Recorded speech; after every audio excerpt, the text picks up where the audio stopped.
Hi, good morning, everyone.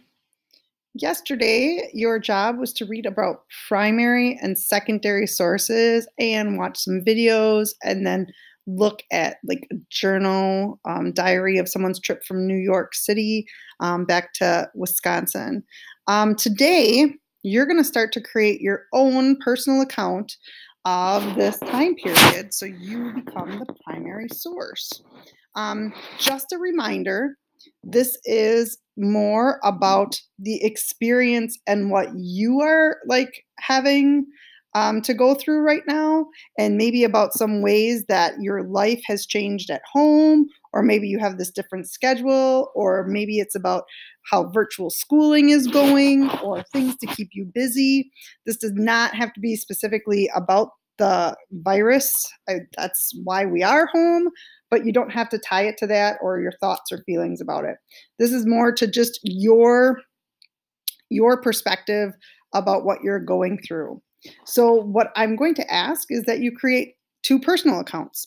So you've seen one already about leaving New York, and it was interesting when I read the comments on that. Some people were very upset that that person did leave and then came to Wisconsin. Other people thought it was good so she wouldn't be alone. So, of course, people have different perspectives. But things have changed quickly. So, we're going to kind of start with the whole idea of two different personal accounts. One from the week of March 13th to March 22nd. And just so you remember, on March 13th, that was that Friday where it's like all of a sudden you guys were supposed to grab your stuff from your lockers. And by the time you got home, there was a message saying, hey, we're not going to have school till after the 30th. And then it quickly changed in the news to April 6th. So at that point, sometime during that week, what were you thinking or feeling? Maybe you were excited, like, hey, I got an extra week of spring break. What does this mean? So kind of talk about that. So a personal account from that week. Then I want you to think about what you did over spring break. I know my spring break was supposed to be very, very different. I was expecting to spend the week on the beach and stopping in Tennessee on the way down in Nashville and, having a good time, getting some sun and having fun with the family. Instead, that did not happen. We had to cancel. So we stayed here and we did a lot of things around the house. Not exactly what we were expecting, especially because one of the days was my birthday. So we were here instead and made the most out of it and still had family fun. So you can read more about that later. But I wanted to think about your personal account of spring break. I know some people had mentioned too that maybe they had some extra things to do around the house that they weren't planning on. So just kind of to get our thoughts going about what it means to be a primary source, living through a specific time period in history.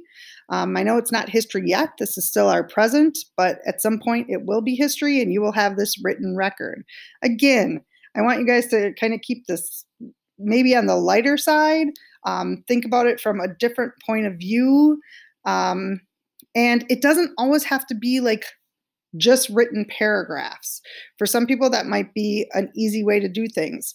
Maybe some people want to express it as a poem, or some of you like to draw and you would do artwork with like a caption explaining what the artwork meant. You could even like do a daily schedule, like what you did during that week. You could add pictures, like a photo journal of something that went on as well.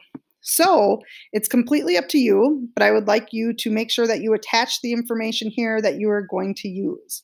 And this is kind of our first step into creating your own primary source. You are your primary source. I think that's about it for today. So if you guys have any questions, let me know. I'll be around from 10 to 12 for sure. This will be available for you on Google Classroom in the morning.